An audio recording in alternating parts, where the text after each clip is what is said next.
Duffel bag, backseat. This video is to help stop diaper digging. It is one video in a large playlist.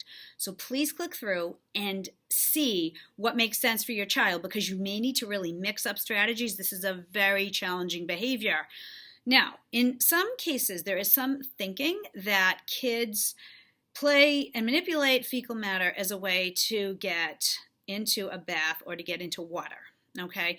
And they associate playing with the fecal matter with then having to take a bath, where all they really wanted was the bath in the first place, was the water stimulation, okay? So if that's the case, it is always a good idea to build in water play throughout your day as frequently as possible to help stop your child from associating diaper digging with water play or bath time. So if this sounds like your child, what you'd want to do is certainly use all the redirect activities from the different playlists from Sensory Redirect, and also be adding in a lot of water play or fun types of things that involve water in the bath. If it's seasonally appropriate, more kiddie pool time, sprinkler time, using little spray bottles, just a variety of things that allow your child to access water if indeed they are very soothed, they are very excited by water play. So consider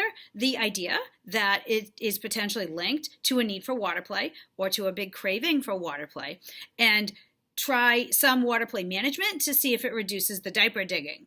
In some small cases, this can be very, very effective. But again, a really tough one to know unless you try to rule this one out. So give it a whirl and see if it helps. In my mind, you're a driver, so that